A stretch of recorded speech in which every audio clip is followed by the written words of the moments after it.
Wanita mana yang tak berbunga-bunga hatinya manakala dipinang oleh seorang pangeran tampan dari sebuah kerajaan kaya raya nan sejahtera.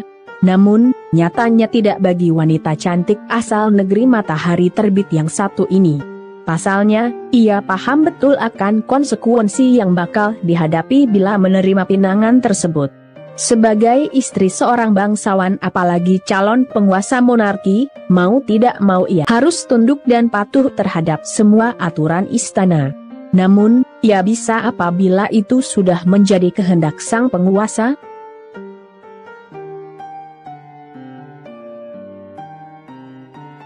Meski sudah menolak berulang kali, namun pada akhirnya toh ia tak bisa menolak jua. Ia pun terpaksa menerima pinangan sang putra mahkota. Dan benar saja, sejak resmi menyandang status sebagai istri pangeran pewaris takhta, semua kekhawatiran yang sudah sejak lama ada di dalam benaknya, perlahan namun pasti, satu persatu mulai muncul dan menjadi kenyataan yang harus ia hadapi.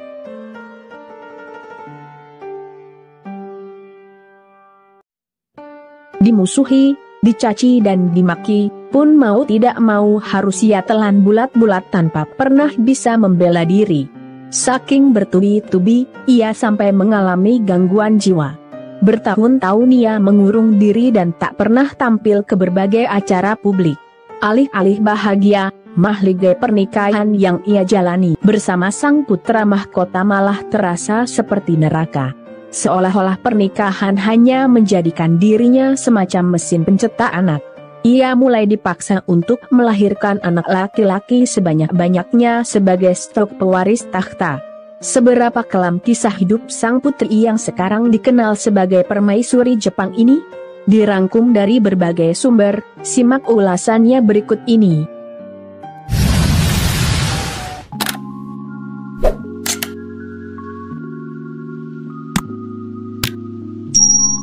Oleh teman-teman sebayanya, gadis cantik ini dikenal sebagai sosok yang menyenangkan.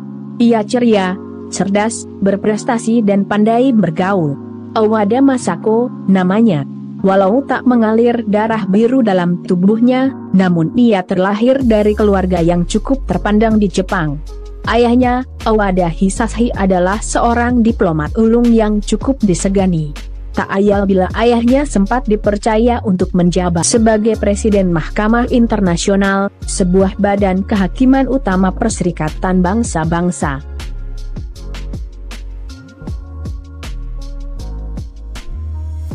Masako lahir pada 9 Desember 1963 sebagai anak sulung dari 3 bersaudara yang semuanya adalah perempuan.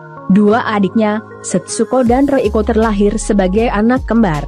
Lantaran ayahnya adalah seorang diplomat senior, hampir setengah masa kecil Masako dihabiskan di luar negeri. Saat baru berusia 2 tahun, Masako sudah diboyong untuk tinggal di Moskow. Praktis masa sekolah di jenjang taman kanak-kanak atau TK pun ia habiskan di ibu kota negara Rusia tersebut.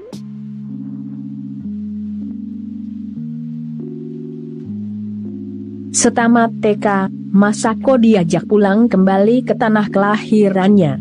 Ia masuk sekolah putri swasta di Tokyo bernama Denenchofu Futaba. Itu adalah sebuah sekolah yang menawarkan jenjang pendidikan dasar dari sekolah dasar atau SD hingga sekolah menengah atas atau SMA. Namun, belum sampai tamat SMA, Masako sudah diboyong lagi ke negeri Paman Sam lantaran ayahnya didapuk sebagai wakil duta besar Jepang untuk Amerika Serikat, sekaligus dosen tamu di Universitas Harvard di Cambridge, Massachusetts. Masako kemudian disekolahkan di Belmont High School untuk melanjutkan tingkat pendidikan SMA-nya dan lulus pada tahun 1981. Hebatnya, meski tergolong murid baru, namun Masako sempat pula menjabat sebagai Presiden National Honor Society di sekolah tersebut.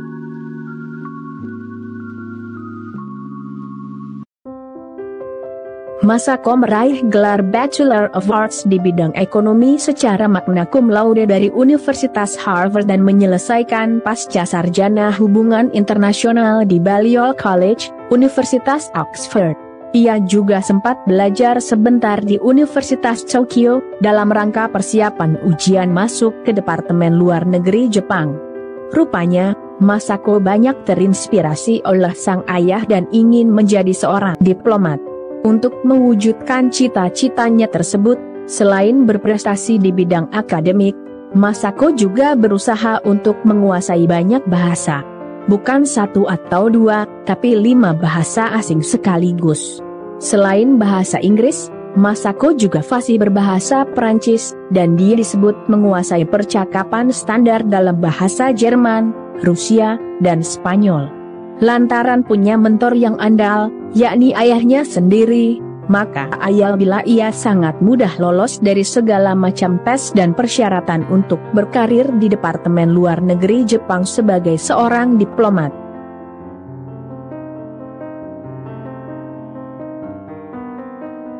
Sewaktu berusia 20-an awal, Masako sudah mulai berkarir di Departemen Luar Negeri Jepang sebagai negosiator perdagangan internasional. Sejak itu pula, Masako sudah berkesempatan untuk keliling dunia dan banyak bertemu dengan para pemimpin dunia, mulai dari Presiden Amerika Serikat Bill Clinton hingga Presiden Rusia Boris Yeltsin. Ia sangat bahagia dan benar-benar menikmati karirnya sebagai diplomat muda. Pasalnya, itu adalah cita-cita sekaligus obsesinya sejak kecil, dan kini telah berhasil direngkuh. Terlebih, karirnya juga cukup bersinar, dan ia sangat menikmati itu semua.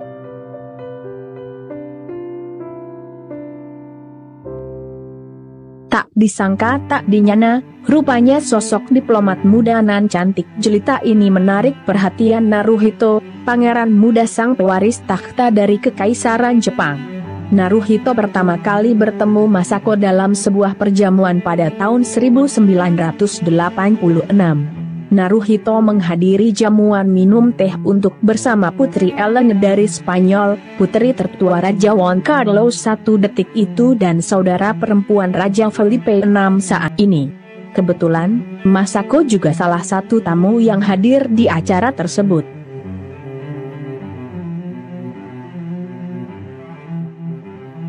Sepertinya sang putra mahkota benar-benar merasakan yang namanya jatuh cinta pada pandangan pertama. Begitu juga dengan Masako. Diawali dengan sedikit basa-basi, akhirnya sang pangeran pun berhasil mendekati Masako. Namun, setelah beberapa lama menjadi kekasih, nampaknya Masako enggan melanjutkan hubungan asmaranya dengan sang putra mahkota ke jenjang yang lebih serius.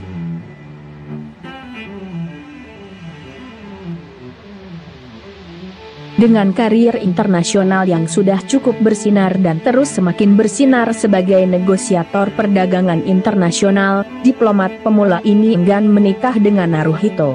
Menikahi pangeran putra mahkota sama artinya dengan tidak hanya akan memaksa dirinya untuk melepaskan karirnya sebagai seorang diplomat, akan tetapi kebebasannya juga akan terancam begitu ia memasuki keluarga kekaisaran.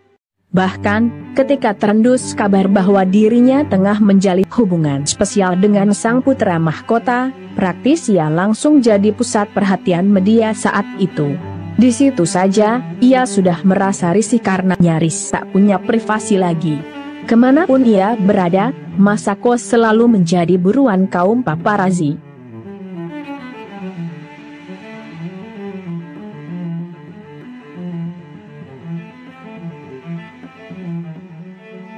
Naruhito menghabiskan 6 tahun mengejar Masako dan dilaporkan 2 kali lamarannya ditolak.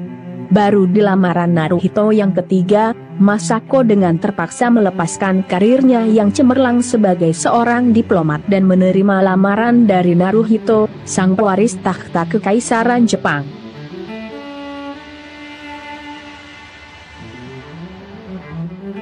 Pertunangan mereka diumumkan pada 19 Januari 1993 dan melangsungkan pernikahan pada 9 Juni di tahun yang sama.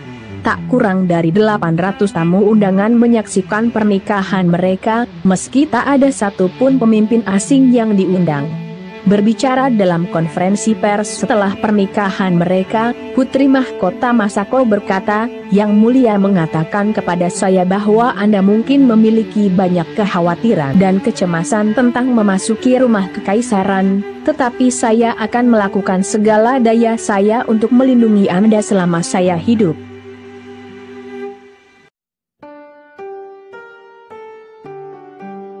Seiring berjalannya waktu, perlahan namun pasti, semua kekhawatiran Masako pun terbukti benar. Terlebih setelah dirinya tak kunjung dikaruniai momongan.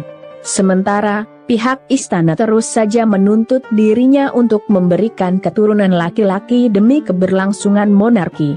Ia dipaksa untuk melahirkan anak laki-laki sebagai stok demi kepentingan mengamankan masa depan garis keturunan keluarga kekaisaran.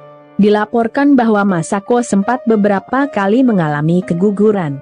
Ia dilaporkan pertama kali mengalami keguguran pada tahun 1999.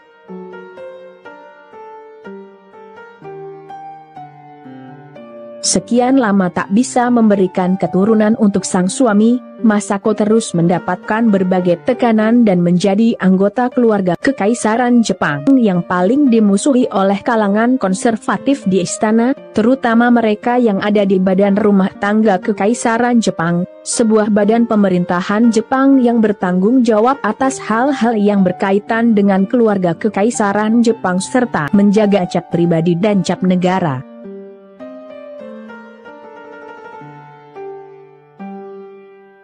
Bak mesin pencetak anak, Masako dipaksa untuk melahirkan anak laki-laki sebanyak-banyaknya. Dibanding monarki yang lain, kekaisaran Jepang memang dikenal sebagai monarki yang paling kolot, di mana pewaris takhta haruslah seorang laki-laki. Bahkan, lantaran sekian lama tak kunjung bisa memberikan keturunan, ia sempat disangka mandul alias tak bisa memberikan keturunan bagi sang suami.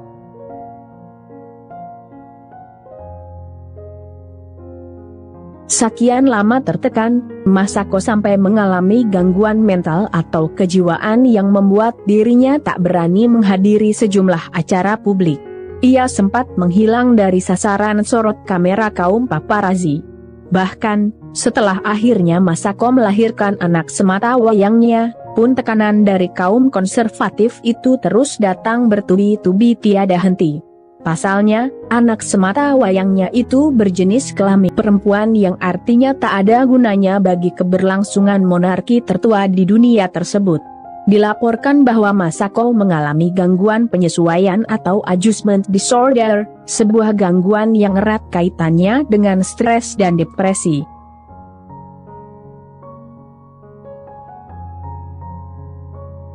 Beruntung Naruhito menepati janjinya. Apa yang dijanjikan oleh Naruhito di awal pernikahannya dengan Masako terbukti bukan isapan jempol semata. Naruhito benar-benar melakukan segala daya upaya untuk melindungi dan membela sang istri. Meski tak bisa memberikan penerus takhta, namun Naruhito tetap setia sampai ia menjadi kaisar Jepang ke-126, pun sampai sekarang.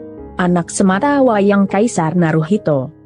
Dan permaisuri Masako ini diberi nama Aiko yang memiliki makna seseorang yang selalu mencintai orang lain.